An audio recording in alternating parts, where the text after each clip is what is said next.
Alrighty, we are live. Guys, what is going on? So earlier this week, I started working on a new spreadsheet. It's not quite done yet, but I'm just way too excited about it. I've been sitting on it now for too long, and I have to share it with you guys, even though it's not done. So in tonight's live stream, I'm going to reveal this brand new spreadsheet, which is going to be an extremely awesome tool. Like I said, I'm super stoked about it. It's going to be legit.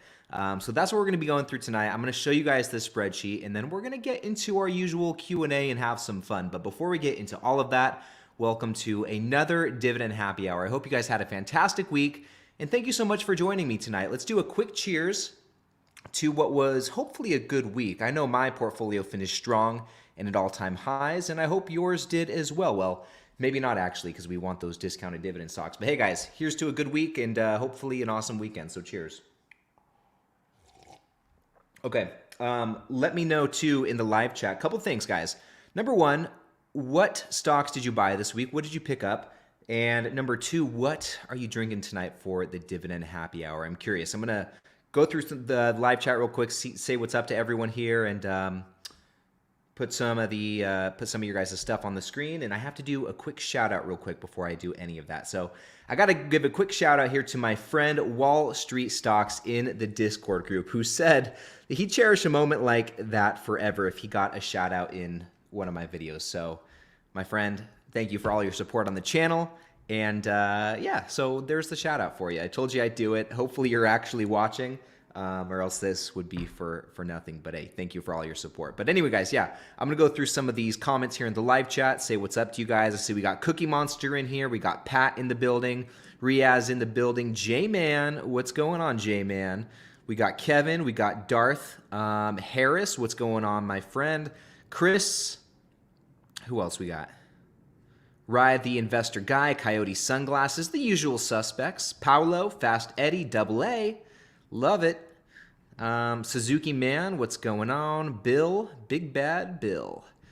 Oh yeah, Chris here said Ryan is late. I was a little bit late. I was a few seconds behind, and I'll tell you exactly why. So I have a lamp right here, and I wanted to see what it looked like over there to see if it maybe would light the thing a little better. It actually looked really good, just so you know, but it did not look good. It was blocking the pictures, and I don't want to do that. So I need to get like a little short table there that I could set kind of like a desk lamp on or something shorter to just light it up back there and look really good. So anyway, I was just playing around with a few things. So sorry I was late on that. But yeah, let me know what you guys picked up this week and what are you guys drinking tonight? Personally, I'm drinking a little bit of coffee. No margarita for me tonight, unfortunately. So yeah, I figured coffee was probably the next best choice. But anyway, let's see what's going on here. See what you guys picked up. So looks like let's start with Darth here. Darth picked up some Cube, very nice. Paolo picked up some INT. I'm thinking maybe he meant Intel. So Intel and Ally. Bob picked up some Vici Properties. Love that.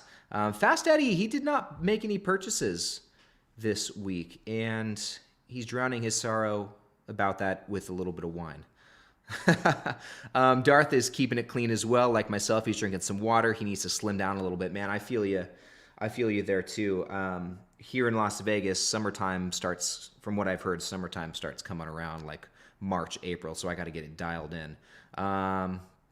Let's see. Double A is actually doing dry January and celebrating with a large bourbon and 7. Wait, if you're doing dry January, how can you be drinking bourbon and 7? Interesting. So Adon right here picked up some Lowe's, Altria Group, and SCHD, and sipping on a Sterling Cabernet. Love that. Let's see. G-Man picked up some high yielders, Jeffy, JetQ, and BTI. Bob with some SCHD. Can't go wrong there. Looks like Carl got some EPD and Verizon. Let's see here. Alfonso, my friend, picked up some SCHD, Jeffy, Johnson & Johnson, SPYG. Very nice. Drinking a Mike's Hard. Wow, I think that's the first time anyone has come to the Dividend Happy Hour with a Mike's Hard lemonade. That's classic. Love that. Rye picked up some SCHD, Jeffy. Man, SCHD and Jeffy were very popular this week. I think Altria Group was as well. And he picked up some 3M. That's a bold move, my friend. Bold move. Uh-oh, this is interesting. Steve, Capital Mindset, another YouTube channel, has bought KRC. That is legit. That's legit. I gotta say, I don't want to toot my own horn.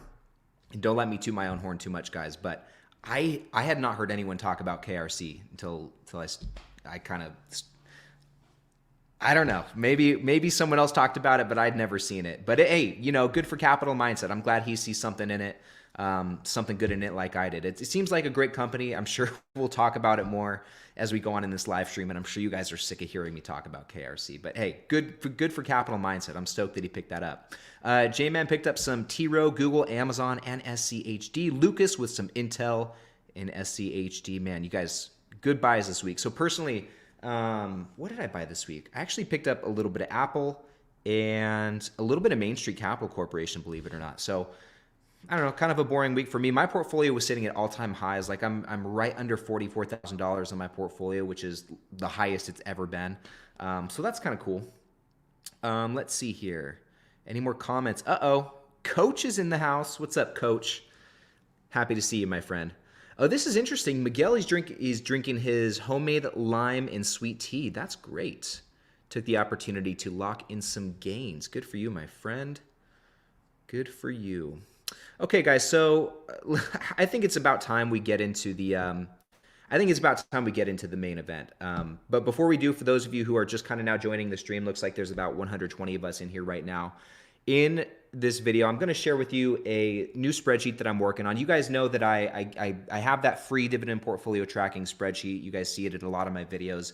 If you want to use that, by the way, there's a link to it in the description. Totally free. Just click the link. It'll take you right there.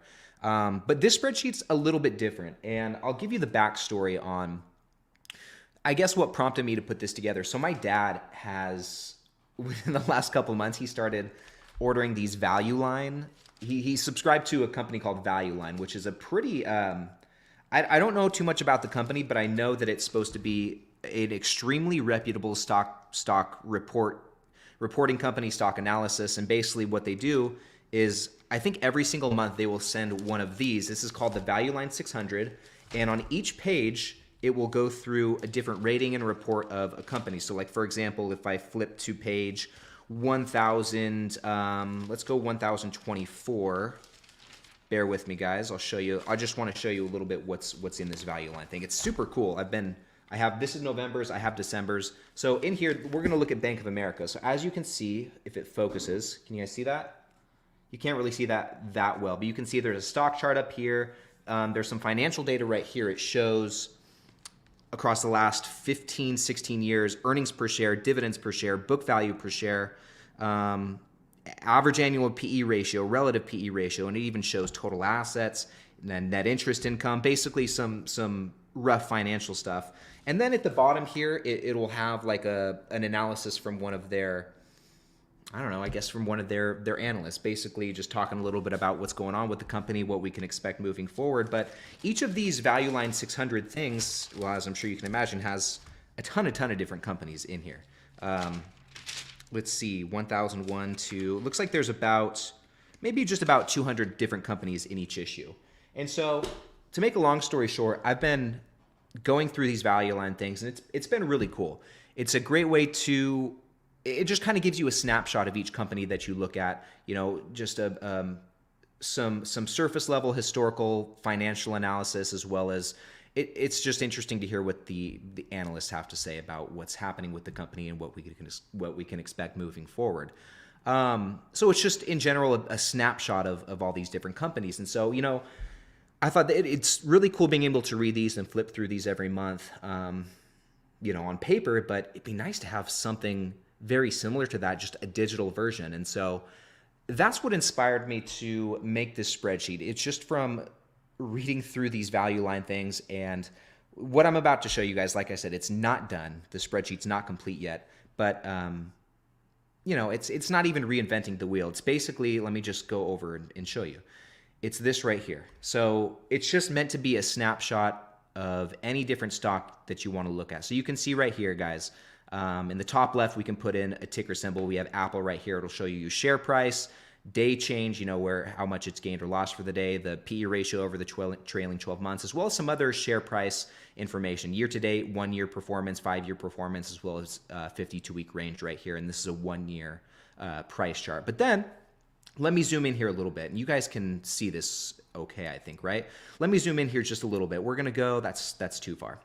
We're gonna go over to 90%. So similar to how Value Line does, just kind of some of that surface level financial data. So in here, I've got different different metrics for the last 10 years: revenue per share in revenue growth across, each year, gross profit margin, earnings per share growth. I mean, all the way down. You guys can see all of this data right here, and this is auto-populated. I'll explain that in just a moment. I just want to show you some of the other stats. And then all this data right here, that's the numbers, I've also made corresponding spreadsheets. So at a glance, we can see how the revenue is growing across the last 10 years, earnings per share, free cash flow, shares outstanding, book value, and then dividends. Okay, so pretty simple stuff. And then over here, it gives you like how would I explain this? Just kind of a average growth rates for all these different things. So across the last 10 years, we're looking at Apple. They've grown their revenue per share by 10.3%. You guys can see that okay, right? Yeah, that looks like it's zoomed in enough. And I'll even go a little bit more. Let's go up to 85%. And then all the way down, revenue per share, earnings per share, book value, free cash flow across the last 10 years, 5 years, and then 1 year. And then we also have some averages right here. So like, what's the average gross profit margin? Okay, of the last 5 years, it's about 40%, 10 years, about 40%. Same thing with dividend growth, return on equity, and return on investing capital. And there's some brief, surface level dividend stats right here. Now, this is all pretty much complete. I'm pretty happy with all of this, how this looks. The only thing that's not quite done yet is this right here. And this is going to be attached to this, snapshot is going to be an intrinsic value calculator for, and I have to make different pages for this. That's what I have not done yet, but it'll have a discounted cash flow model, a dividend discount model, and a grams model. And all of these will populate right here and then spit out an average intrinsic value based on these 3 different calculations. And then this will tell you how much it's overvalued or undervalued compared to the current share price. And so that's more or less the spreadsheet, guys. And we'll go through some demonstrations. I'll change out some of the stocks here so we can see how it works. But what can I say about it? I mean, like, it's not really reinventing the wheel. You can find this information other places. Like Seeking Alpha does something very similar, right? This is just, I guess, a different way of looking at it. For me, it's everything that I want to look at on a very surface level. If I'm just taking a quick glance at a stock, everything that I would go and look for on Seeking Alpha is right there on one screen, okay? When I go and look at Seeking Alpha, I'm looking at, like, if you guys tell me, hey, check out this stock, what do? We go look at the dividend stats, we go look at the valuation, we go look at some of the financials, we look at how the revenue is growing, how the earnings is growing, shares outstanding. We look at all that stuff, and so this is just a very big picture of that in one place. And then along with that is an intrinsic value calculator, which I'm very excited about. But anyway, going back to this, I have not yet explained how is this populated? Where is all this data coming from? So we can see, like, let's change it out to, what's another company? You know what, guys, give me another company that we want to plug in here. I'm going to pick the first one that comes up, and not a real estate investment trust. Make it like a normal company. I'll put it in here just so we can see how it works. Just give me one, any company. Not VTI, or individual stock. I don't know if it works yet with ETFs. I've not tried that. Okay, Lowe's. We're going with Lowe's. Okay, so let's check it out. So you can see it's going to take a minute to load. It's a little bit slow, but there's a lot of data that needs to be loaded. So let's give it just a second. And, on the topic of ETFs and REITs, I said none of those yet. I'm going to have to make separate pages for ETFs and real estate investment trusts. I'll have to make a different version of this for those type of stocks. Okay, so some of this data is not quite loaded yet for Lowe's. It's not going to populate it. That's fine. Guys, I just made this week. I'm still kind of working out some of the kinks. I don't know, like, for example, I don't know why I don't want this to be green. I probably just need to change the background real quick, actually. Let's do, what color should we make that? How about now? Let's leave it white for now. That's probably best, okay? Well, I'll deal with that later. But anyway, change it with Lowe's. Everything populated here except for, some of this stuff. But you can see all you need to do is just change the ticker symbol. Everything else populates. And so what I found is this, let me actually pull it up. So it's called this right here. I'll go over to that in a sec. So I don't even remember how I stumbled upon this, but there's this database. There's a handful of them that you can get through Google Sheets, but this one's called Sheets Finance. And so what you can do is you can basically add it as an extension or an add-on to your Google Sheets. You can see right here I've added it on. And then you can see these formulas up here. This all goes back to Sheets Finance. So it's basically just pulling all of this data from Sheets Finance. Now, here's the interesting part. I mean, as I'm sure you can imagine, Sheets Finance is a premium service. You have to pay for that database. It's not expensive. And that's kind of the caveat to this whole spreadsheet. And I'm going to, once I finish the spreadsheet, I will, which actually, let me take a step back. Sheets Finance, all the data is coming from Sheets Finance. Super dang cool. I don't know how it took me so long to find out about something like this. But better late than never, I suppose. So that's very cool. Now, this is the caveat. I want to give out this spreadsheet. One way or another, I'm going to be putting this spreadsheet out, giving it to you guys. I don't know. I need to figure out logistically the way that it makes the most sense. But one way or another, I'm going to be giving this spreadsheet out. But in saying that, this spreadsheet will not work without Sheets Finance or something like it. So that is the caveat here. Now, I mean, you guys know I give away my free dividend portfolio spreadsheet that populates data. You don't need to sign up for anything. But unfortunately, for something like this, I couldn't scrape it for free, so I had to go with something like a Sheets Finance, which is super cool.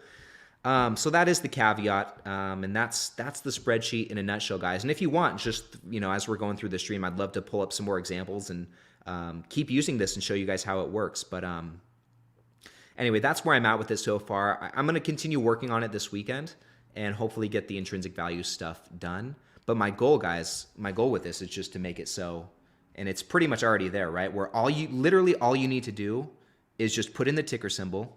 Let's do another one. Let's do Stanley Black & Decker. I saw that in the live chat. All you need to do is put in the ticker symbol and it will spit out everything. Everything will be here presented right in front of you. That is my goal for this stock snapshot tool or whatever I'm going to call it. And you guys can see too, it is kind of slow to load. It's not perfect. So that is another important thing to keep in mind. But it's going to be nifty, guys. It's just very cool to see all this stuff laid out in front of you. Revenue growth, earnings growth, free cash flow.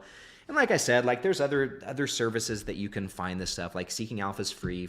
You can use something like Qualtrim does something very similar, especially if we go and look at these. Like Qualtrim has a lot of this stuff. That's Joseph Carlson's platform. So it's not like I'm reinventing the wheel or anything here. I just was just had a random idea it'd be cool to have this. Why don't I make something? So that's where we're at with the spreadsheet. And yeah, I want to go through and see what you guys have to say about it. But let me know too. I'm going to go through and put some more companies in the spreadsheet and plug it in. And we're going to have some fun and play with it.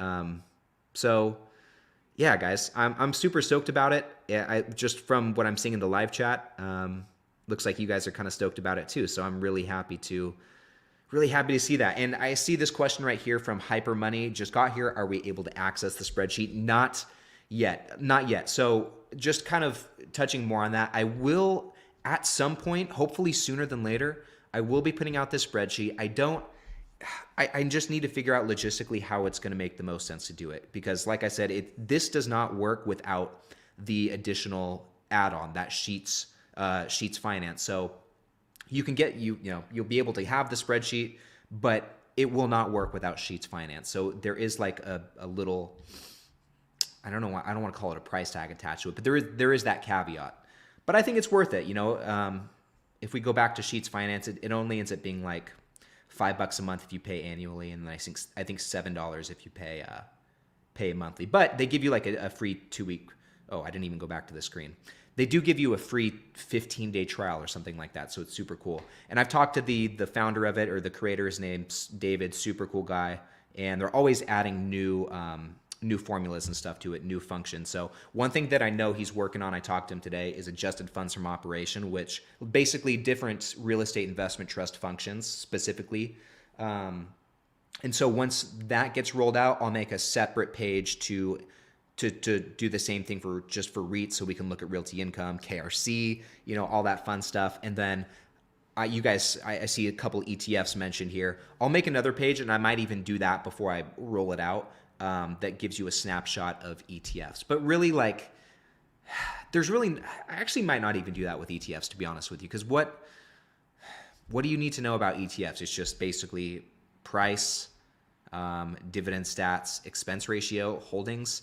And I think for looking at ETFs, you're probably best off just looking at Seeking Alpha or something along those lines. So maybe I won't make one for ETFs, but I'll definitely at some point make one for REITs. But for now, this first version just works with basic companies, Apple, Microsoft, JP Morgan, those sort of things. So it is, it does have its limitations. But anyway, guys, I'm gonna go through some of the comments here in the live chat, and once I start getting to, I know you guys submitted some more stocks to look up in the snapshot tool. I don't know what I'll call it. We'll call it a snapshot tool for now. When I get to those, we'll go back over to the spreadsheet and we'll take a look at some more stocks. Okay, it's just to see more how the spreadsheet works, and I'm stoked to do that. I'm stoked to finally play with it. Okay, so let me see here. Let's see. Put some comments on here. Take a sip of coffee. I got something. You guys see that? I don't know what that is. Just noticed that. Okay, so going back to earlier in the stream mentioning Value Line, someone mentioned Value Line. So Bill says, I remember Value Line from when I bought my first stock in 1976. So that's funny. I was reading I'm reading Poor Charlie's Almanac right now, and at one point in the book he mentions Value Line, and he said it's the best reference to get a good overview of any company, which was cool. Let's see.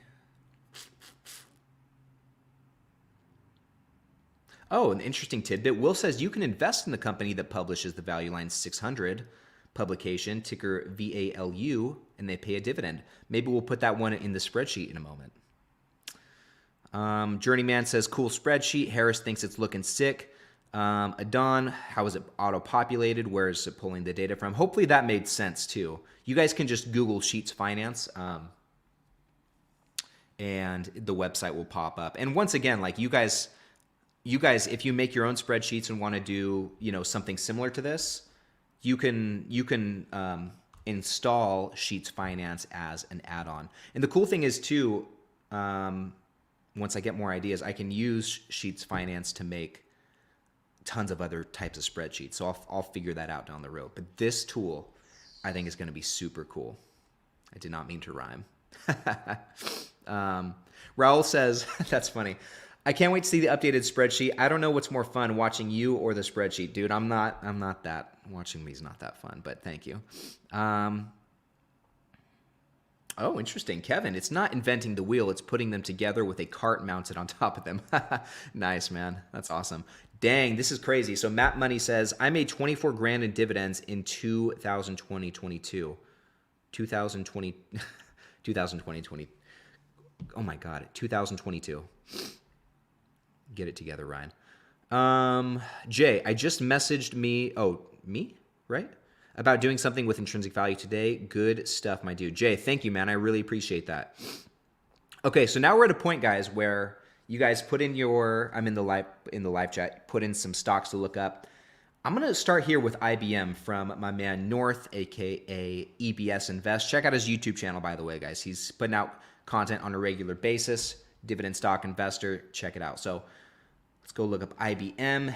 He'll call it Big Blue. Let's see what IBM spits out. Give it a moment. And just disregard the intrinsic value thing for now, guys. All this right here. This is not functional yet. Hopefully next time you guys see this spreadsheet, it will be functional. And yeah, definitely by next week. If we do the live, we'll do a live stream next week. Definitely by next week, I'll have this all working. So this seems to happen with a lot of stocks so far. Can you guys see this okay? Yeah. This seems to happen with a lot of stocks where 2022 is not loading. So what I'm going to do is we're just going to look at this. It's not ideal, but it is what it is. I'm going to change the years 2011 2012. It's just because a lot of companies still have not put in their annual data for last year yet. So that's why we're getting those error messages. But we're going to change that. We'll just look at 2011 to 2021. Like I said, it's not ideal, but at least we won't be getting those error messages. And as time goes on too, like that'll change. Once companies put out their annual reports or their annual numbers for last year, we'll be good to go. And some companies have, like Apple has. I think it looked like Stanley Black and Decker had. So anyway, IBM. Let's take a look at it here. So, okay, 145.89. Doing good so far year to date. In the last year, they're actually up quite a bit. In the last 5 years, they're down about 7%. So the performance there isn't great. And this is one thing about IBM that's always concerned me is the revenue growth is stagnant at best, but has been decreasing over time. And we can see this is trickling down to the bottom line as well, where the earnings per share is going down. But to their credit, the free cash flow seems pretty stable, and they do have a pretty solid dividend growth history. We can see they've been growing their dividend at least the last 10 years. And actually, on this note, guys, this is one other thing I talked to the Sheets Finance founder today about. He's just like a one-man operation. He's doing it all himself, but he's crushing it. One other thing I asked him about was dividend growth history, if there's a function that will show dividend growth history. Like, for example, Procter & Gamble has been growing their dividend for 66 years. I asked him if there's anything I can do to, like, any sort of function for that to show 66 years of dividend growth. Not yet. Hopefully he'll work on that. It seems like he's pretty responsive to people's ideas, and when they submit him, he makes functions for them. So I'm sure it's only a matter of time. But anyway, going back to IBM, dividend growth looks pretty solid. It looks like between, at least the last 10 years, book value is not doing too bad as well. And they have been buying back shares, which is pretty dang nice. Now, this is interesting. So IBM, they have a really nice gross profit margin, about 50% across all time periods. Okay, return on equity is also fantastic, 60% on average across the last 10 years. Return on invested capital is not too bad either, 16.4%. Really high dividend yield, 4.5%. I don't know what's up with this payout ratio, but the 5-year dividend growth CAGR is 3.5%. But they have a decently high yield, so that's okay. Now let's take a look at some of the other. Details. Okay, so what can we look at here? No, I guess that's pretty much it. Snapshot doesn't take too long, okay? Now let's move on to the next company. I'm going to go back over here to the live chat. This is kind of fun, guys. This is really cool. Okay, so shaping. I had Apple on at the very beginning, but I can go through Apple again. Let's take a look at Apple, okay? So going back over here, Apple, and it'll take just a minute to load. A lot of data, so it's not going to be immediate. I need to fix this real quick. Boom, boom, bam. Okay. Let's see. Come on, baby. What do you guys have planned this weekend? You guys have any big plans? Let me know in the live chat. If you're watching the replay, let me know in the comments below. I'm personally not doing too much. Just going to be hanging out, catch up on some reading, and having a good time. Okay, so Apple. Everything's loaded here for Apple. And once again, guys, we're not looking at 2020. God, why do I keep doing that? We're not looking at 2022, just 2011 to 2021. As we get deeper into the year, I mean, I'll go back and change this, so it's 2012 to 2022. That's another limitation of it. It won't show like last reports or trailing 12 months. It's everything on an annual basis. So unfortunately, like as we get later into 2023, like if we get into May, June, October, November, December, I'm still not going to be able to pull any of this year's data. So that is one of the limitations for this spreadsheet, but that's okay. Anyway, going back to Apple, Apple's looking really good. Now, if we just look at these charts right here, for example, really solid revenue growth, really solid earnings growth, crazy good free cash flow growth. Everything's just straight up to the right. Same thing with dividends. Book value per share is going down, and shares outstanding, well, this is actually good. Shares outstanding are going down for sure. So that's really fantastic. And one thing that's not on here on this spreadsheet that maybe will make its way into a future version is debt. Net debt for Apple, it's not here, but net debt is negative, so they have negative debt. This has been decreasing a little bit in recent years, but still, like, no debt really is fantastic. I mean, they have debt, but it's more than more than covered by their cash and short-term investments. But anyway, we're seeing some really solid growth over here too. Like on average across the last 10 years, they've grown their revenue by nearly 14%. Their earnings across the last 10 years on average have grown by over 20%. And let's go down here. Return on equity is growing by nearly 60% across the last 10 years. Return on invested capital over 31%. That's fantastic. But what about the dividend growth? Okay. Don't disregard this. This 10 years is not accurate, but across the last 5 years, 9.3%. And just in the last year, they've grown their dividend by nearly 7%. So that's looking fantastic, as well as the free cash flow per share. I mean, we can see that over here on this chart, but just looking at the numbers across the last 10 years, on average, they've grown that free cash flow per share by 12.25%. That's great. Okay, what else we got here? I see some Intel, so let's give Intel a shot. Okay, and I'll try and spend a little bit less time on each of these guys so we can get through some more stocks. Don't let me ramble too long. Take a sip of water real quick. Okay, Intel. Let's see it. I think the financials for Intel are going to be better than a lot of you guys remember. A lot of people like to hate on Intel, but really historically they put up pretty solid numbers. Yeah, look at this, guys.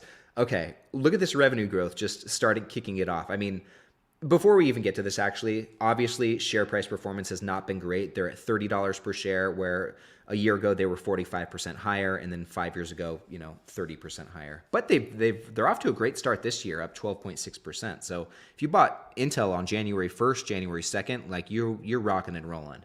Okay, but anyway, getting into some of the visuals here, revenue growth looking great. Earnings growth actually has been looking fantastic as well. But this does not include 2022, where this, I believe, went down quite a bit. Free cash flow per share, same thing, historically has looked pretty good. 2022 is a different story, guys. Just keep that in mind as we're looking through these. This is just 2011 to 2021. Dividends, okay, nice increase. I think they've been growing their dividends, if I remember correctly. Well, this will tell us. Since, looks like 2014, they started growing their dividend. 2014 to, 2022, so 8 years. Hopefully 2023 will be the 9th year. Book value per share has been going up as well, and they are buying back shares, which is great. And the dividend yield's looking nice, 4.85% right now. This was higher, this was in the fives, but like we saw, they've really grown in share price this year so far, so that dividend yield's come down quite a bit. And actually looking at this too, like the return on invested capital has not been too bad. Across the last 10 years, 17.5% on average. So I really like to see that. And what do you guys think of Intel? Like, how many of you guys, I'm curious to know, how many of you guys have Intel in your portfolio? A lot of you guys? Not a lot of you guys? I know some of you guys out there are more partial to other semiconductor stocks, but who's rocking with Intel? Raise your hand. Okay, let's take a look at Rick. This is a very interesting stock. This is I think RHI Hospitality Group or something like that. They basically own bunch of gentlemen's clubs and stuff like that across the country. I don't know exactly where they're located. I think it's more like in the Midwest and the South. But supposedly a pretty big company. And from what I remember, the financials actually did not look too shabby. Looked into them a little bit. Okay, so yeah, really not too bad. What have they been doing? Look at this, guys. Their share price has grown over 200% in the last 5 years. That is just unreal. And just in the last year, they're up another 12.5%. While the rest of the market is down, Rick is just climbing, okay? But let's take a look at some of these numbers. Revenue growth looks really solid. Earnings per share, the earnings growth looks really solid from 2018 to 2021, especially, except for 2020. They had a negative year, which we can understand why that is. But even so, like the free cash flows growth is looking great. Even in 2020, they posted positive free cash flow. And then it looks like maybe they started paying a dividend in 2016. And, since they started paying it, they've been growing it. It doesn't look like they grew at 2017, 2018. But 2018 to basically 2018 to now, they've been growing that dividend. So that's nice. Not much of a yield to speak of. Only a 0.2% yield. Payout ratio is very low, though, and they do have a really nice dividend growth rate, 13.74% across the last 5 years. And it looks like they have been buying back shares, too, since about 2015, so that's good to see. Although they have been buying back shares, every single year they've been buying shares more expensive than the year before, so that is something to keep in mind. Maybe it's not the best time for Rick to be buying shares. Okay, let's go back over here. What else we got? Let's see. Matt wants to know when Lambo, which is basically his way of asking, Ryan, when are you going to get a Lamborghini? I'm not in any rush, man. I got so many other things I'd rather buy than a Lambo. So many other things. Let's see. Man, I'm like 20 minutes behind in the chat. Okay, let me keep going. Let's see. Okay, Bill wants to know how long before we can finally download that new spreadsheet.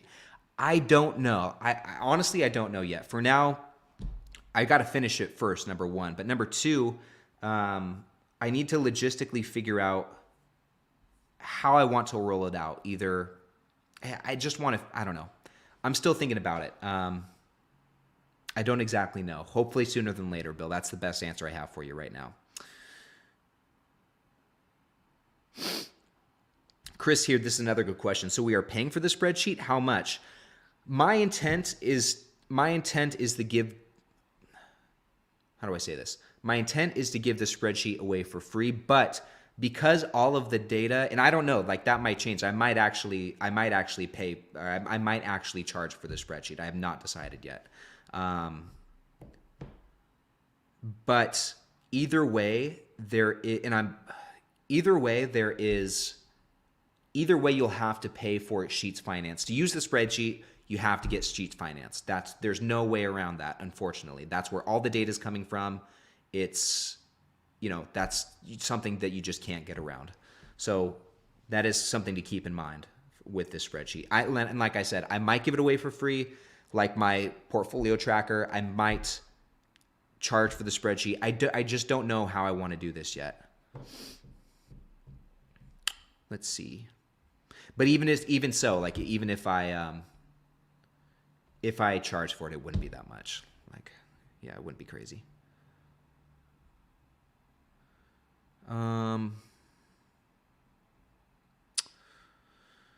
Let's see. Russ says, nice job on the spreadsheet. With a few more tweaks, I'll be able to cancel my Simply Safe dividends and alpha spread accounts. Yeah, man. Yeah, that'd be nice. Dude, that'd save you hundreds of bucks per year, which is, what I'm here for.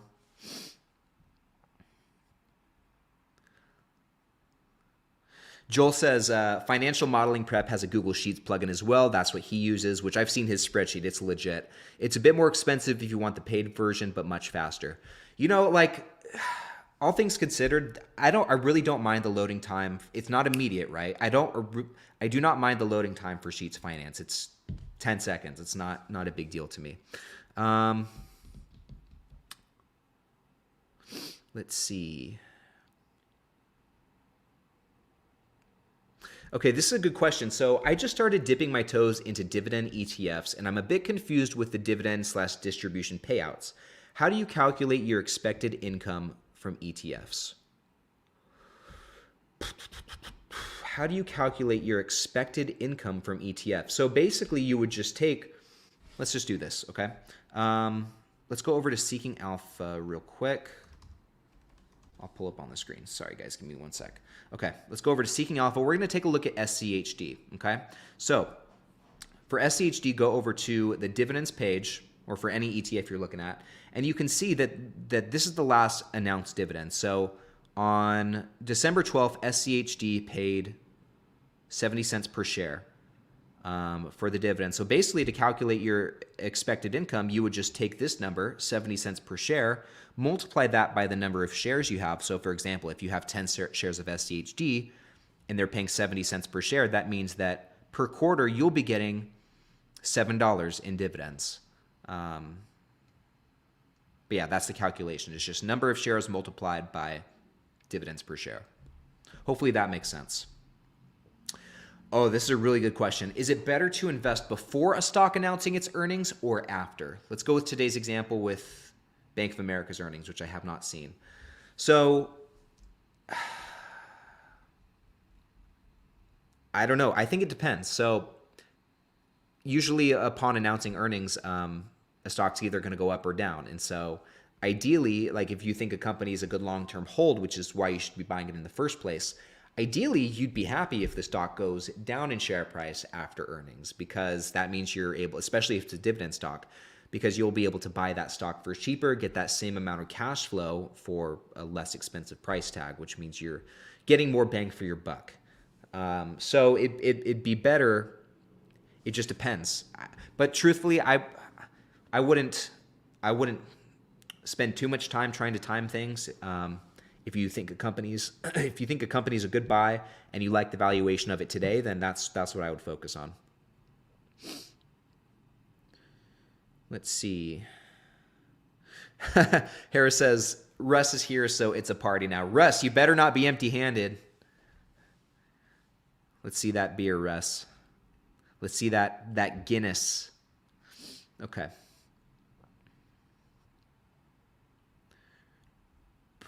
What did I say? I'm spitting bars? Oh, probably the rhyming thing. Yeah. Okay. All right, let's keep going, guys. Let's keep going. Jim wants to know, where's Peanut? Isn't Peanut your IT guy? He is, but he called in sick today. I think he had kind of a long night last night, you know what I mean? Thirsty Thursday, so he's recuperating today. Okay.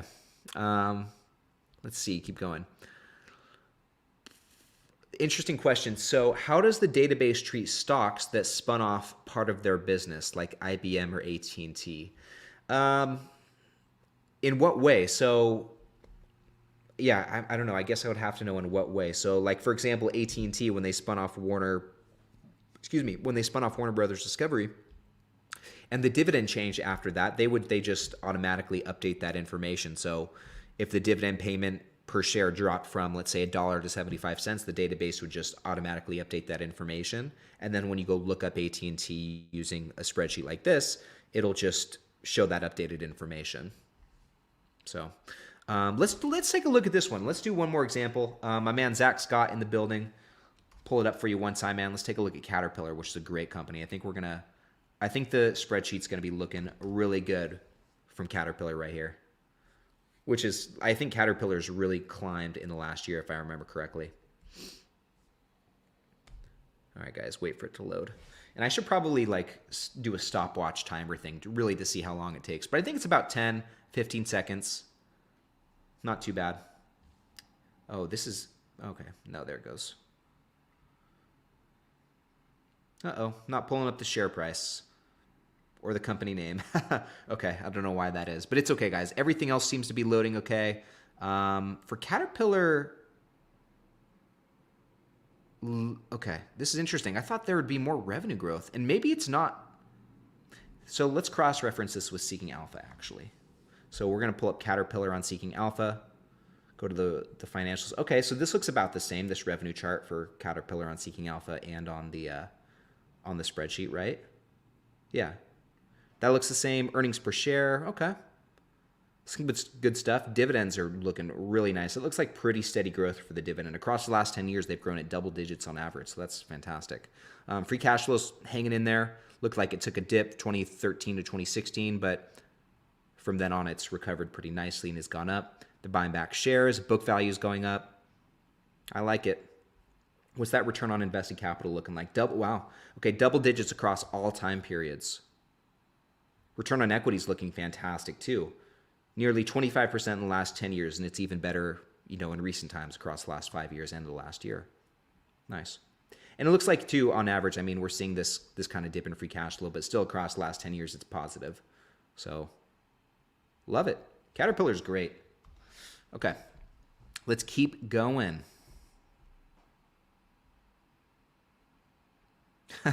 Pokies, I asked him what you guys are doing this weekend. Margaritas and more margaritas. I love it. Love to hear it. Nice. Let's see. Let's see. Yeah, this is a good point. As I'm growing and evolving as an investor, I'm less impressed with companies buying back shares at any price. Yeah. Yeah, I would agree with that.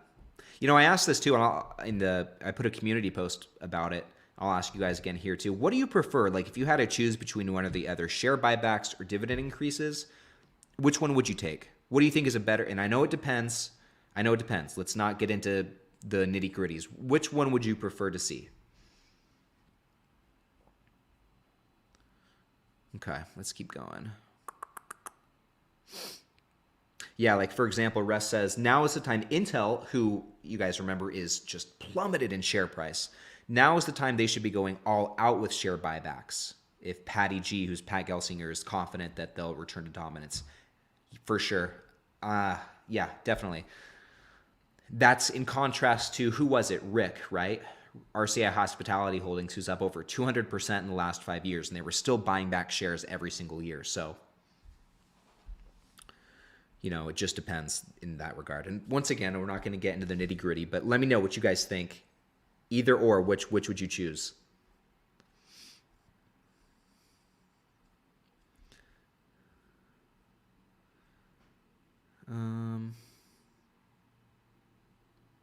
What did he say? Easier on the chat. Huh. Let's see, guys. Let's keep going. I'm about 10 minutes behind in the chat. I'm going to catch up now. Okay, Joel here. I answered this a little bit earlier. When can we download your sheet? I'm not quite sure yet. I'll keep you guys posted. I've got to finish it first. So, yeah, I'll definitely keep you guys posted. And exactly how I'm going to roll it out, whether it's paid or whether it's free, I'll let you guys know. I'm split pretty 50-50 on that right now, on exactly what I'm going to do. Just full transparency, but I'll keep you guys posted. If I do end up deciding to charge for the spreadsheet, which I think is totally worth it, I'm biased because I made it, but I do think it's worth it. It won't be anything like I'm not gonna break the bank for you guys. So, but yeah, never mind. Let's keep going. Julian, is everything okay, Ryan? See a bump on the head? Yeah, I don't know what this is. I honestly don't know what this is. It's nothing crazy, but I just noticed it like before I went live. Nothing. I'm okay though. Let's see. It could have been, I was sparring with Mike Tyson, so that could have been it. But that's a weekly thing. I'm used to that. Okay, this is a really good question. Chris, with KRC, are you concerned at all about the office properties exposure? Yeah, I do think it's a concern here in the short term. In the long term, though, I'm not very concerned. And here's kind of what I think about the whole office space in general. Obviously, when we were going through the pandemic, and bear with me as I try and get all this out, but obviously as we were going through the pandemic, there was not a demand for offices for obvious reasons. Work from home just was the craze. Pretty much nobody went into the office. There was no need for many businesses to have offices. But as we've come out of that, many companies have noticed reduced productivity from a lot of their employees from having work from home. Now, having said that, a lot of companies, these same companies, are having trouble pulling their employees back into the office, which is understandable. Like when you get a taste of working from home, it's hard to go back to the office. Who wants to commute every day? Who wants to get dressed when you can just do the same thing from home in your gym shorts? Totally get it. And so what seems to be, but there has to be some sort of give and take here, I guess is what I'm trying to say. There's got to be some sort of compromise. And from what it sounds like, the compromise is going to be for a lot of these companies who are having this tug of war regarding work from home. It seems like there's going to be some sort of hybrid approach, and it's going to look different for every company. But what a lot of them will start doing is maybe you come into the office 2 days a week or 3 days a week, and you can work from home 2 days a week. Something like that. There's going to be so many different ways to slice it, but it's going to look something like that. Having said that, that's still going to make offices a necessity. Even if people are coming in 3 days a week, you're still going to need offices. Now, the good thing about KRC is, even through all of this, they still had 90% occupancy. In addition to that, they're not just offices. Now, the majority of their properties are offices, but they also have apartment buildings that they own and are building more of or owning more of. And they also have life sciences buildings, which have been great for them as well. So, I do think that the current state of office properties gives them some amount of risk, which is partly why we're seeing the share price so compressed. But over the long term, just based on what I'm seeing from KRC's financials, which did not skip a beat at all in 2020, by the way, I feel pretty good about it. But you know, there's been some companies, there's been some REITs recently who've cut their office REITs who've cut their dividend, right? Very recently. And so, and I'd be very shocked if KRC did the same thing, but it's always a possibility, I guess. So definitely a good question. Definitely something to keep in mind if you're considering investing in a REIT like KRC. So really good question. Okay, let's keep going. Got about 10 minutes left in the stream. Okay, this is a good question, or interesting question. Tyler, Waste Management or Broadcom? Interesting stocks to compare. I mean, totally different sectors, totally different businesses. If I had to choose one, though, I would go with Waste Management. Although it's hard to beat that dividend growth from Broadcom. Okay. Let's keep going. Oh, okay. This is a good question. What do you think about SCHD/Jeffy and O for a beginner dividend portfolio? Scratch Jeffy. I think if you're a beginner dividend investor, don't go with Jeffy. And he followed this up with and added KRC to that. If I was a beginner dividend investor, here's what I would do. I would just start with an ETF. Just start with something like SCHD, get your bearings. If you really, really feel like you want to immediately expand into individual companies, I would maybe choose like 2 or 3 max, maybe 3 max. 3 individual companies that you are very familiar with. Like, for example, maybe you go to Starbucks every day. Maybe you invest in Starbucks. You go to, you shop at Target. Maybe Target's a good one. Or, maybe you do some home improvement and you get all your supplies at Lowe's. That'd be another good individual stock to add to your portfolio. But that's how I would, if I'm just starting out, that's how I would go about getting my feet wet with dividend investing, something like that. I think that gives you a pretty good balance there. But I don't think you need Jeffy, and I get it. It's a very high-yielding ETF. I have it in my portfolio, so I guess take what I'm saying with a grain of salt. But I don't think when you're just starting out, you need something like Jeffy. I really don't. Anyway, really good question, though. Okay, I'm caught up. This is crazy, guys. This might be the first time that's happened on a live stream. I am pretty much caught up in the live chat. Ryan, why not Jeffy? Well, I mean, for someone who's just starting out, I mean, I think Jeffy is a very complex ETF. There's a lot more going on under the hood of Jeffy than there is with something like SCHD, where with SCHD, you're just going long on pretty good stocks. Jeffy, there's the whole covered call strategy attached to it. Get into equity-linked notes equity-linked notes. It's just complex. And so that's why as a beginner, I would stay away from it. Unless you really understood what it is, understood the strategy. I still don't quite grasp, well, I guess I do understand covered calls. I shouldn't say that. I've never done one myself, which, whatever. But if I was a beginner, Jeffy would not be the first thing that I would buy. I would emphasize something like SCHD where you're just getting exposure to, 100 different good stocks, no covered calls, nothing, no bells and whistles attached to it, just good companies, and then pick a few individual stocks on top of that. I think you got to walk before you can run, and I think once you get into things like Jeffy, you're getting into something more of a gallop. With Jeffy, you're jogging, and I just don't think you need that starting out.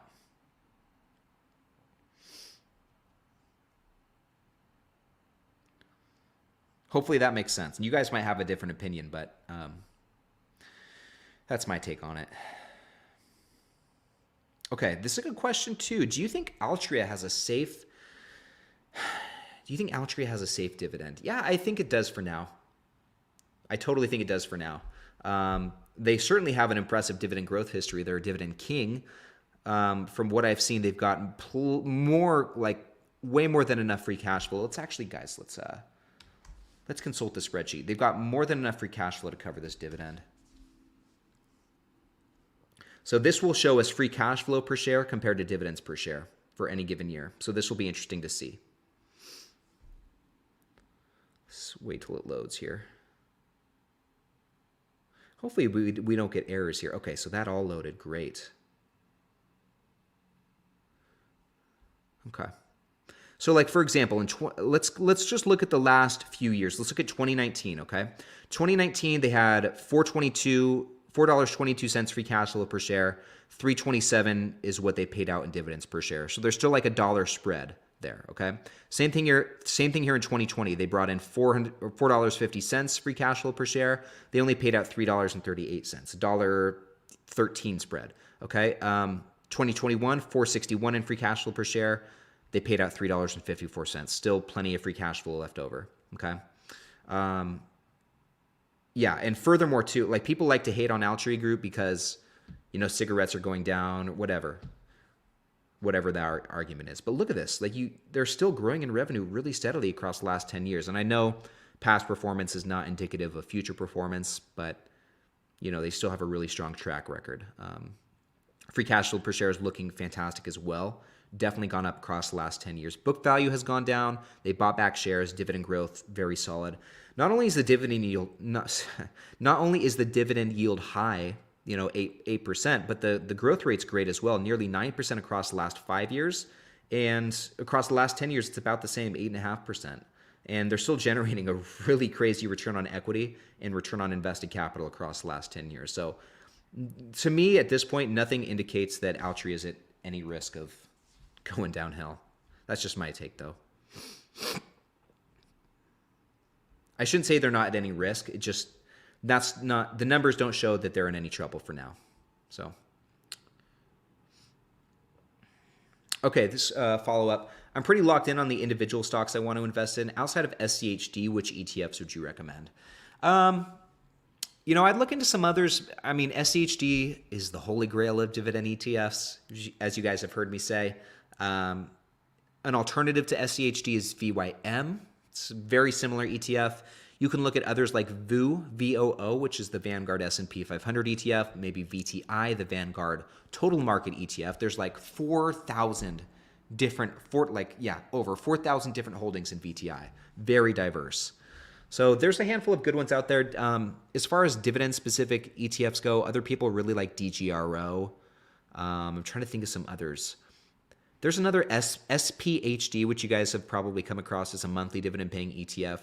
Not my favorite one. I'd rather invest in SCHD. So anyway, a lot of good ETFs out there, but I don't think you need too many either. Like I really think you could get by with just SCHD. It's got over 100 different companies in there. All of those companies have a history of growing their dividend for at least 10 years, I think. And so, you know, 100 companies is still very diversified. That's my take, though. Bill wants to know, Ryan, what do you hope to accomplish in 2023? So, a few things. Specifically related to investing, I hope to, specifically related to investing, my biggest goal, and I'm pretty confident that it'll happen. I won't be too distraught if it doesn't, but I'd really like to, goodness gracious, I'd really like to hit over $2,400 in annual dividend income. My portfolio is just under $2,000 right now. It's like $1,955-ish or so. So by the end of the year, I'd really like to get over $2,400 in dividend income, which would be $200 per month. That's really my only goal. Otherwise, I'm just gonna keep investing every week, keep buying good companies, and just keep building up that cash flow. Now, outside of investing, my only other goals really, I'll probably be engaged by the end of the year. You guys already know that. We've talked about that before. And I don't even know why I'm looking around. It's no surprise to her either. But that's another goal of mine that I hope to accomplish sooner than later, which is very exciting. But then also just in regards to the YouTube channel, just keep growing the YouTube channel, keep having fun making these videos, and hopefully just keep doing this full time. I'm having a blast doing this. I love it. I feel so fortunate to be in this position to be able to do this for a living, like not a super big one yet, but hopefully that'll keep growing. Let's see. Paul, Ryan, thank you for your fantastic resources and videos. I hope you take off because you put so much effort into all this. Man, thank you so much. I really appreciate all of the support you guys show me here on the channel. It's you know, speaking of being able to do this full time, it would not be possible without your support. So I'm very fortunate to have all you guys at my back. It's awesome. Got the sniffles, Ryan? Yeah. Let's see.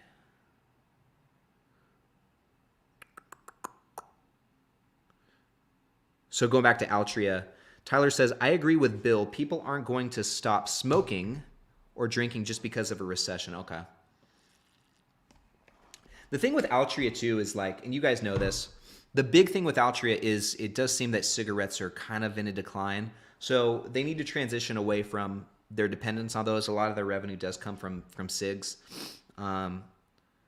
which is, you know, that's why they invested into, why am I blanking on the name? Starts with a V, right? I don't know why I'm blanking on the name.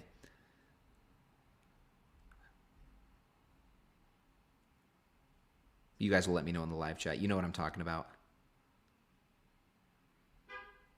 Why am I blanking on this? Now I'm going through the live chat. Juul. Why did I think it started with a V? Okay, Juul. Thank you guys. So that's why they invested in Juul, right? To try and hedge against the cigarette thing, but that didn't work out too well for them. They recently ended their non-compete agreement with Juul, which is great. That'll allow them to come out with some other heated tobacco products, which hopefully they can use to replace their dependence on cigarettes. And because they have so many strong brands under their umbrella, like Marlboro specifically, they could come out with like a Marlboro heated tobacco product, and just because of brand recognition, it should hopefully do pretty well. So anyway, guys, I think this is a good place to wrap it up. I'm just scrolling through the live chat one more time. I think I saw Russ say something. Yeah, I don't know. Anyway, guys, I think this is a pretty good place. I think this is a pretty good place to wrap it up. But once again, guys, thank you so much for all your support here on the channel, and thank you for coming back week after week to keep watching these videos and hanging out with me these Friday nights. It's always a lot of fun doing these dividend happy hours, and maybe next week I'll have a little margarita or something, switch it up. But anyway, guys, once again, thank you so much. I'll keep you guys posted about the spreadsheet, what's next with that. I'll hopefully finish it this week, and I'm going to work on it more tomorrow. But yeah, that's about all I got for you guys. But anyway, hope you guys have a fantastic weekend. I will see you on Sunday. Putting out a video on Sunday. I will see you there. But anyway, guys, have a fantastic weekend. Thank you for everything, and I'll see you in the next one.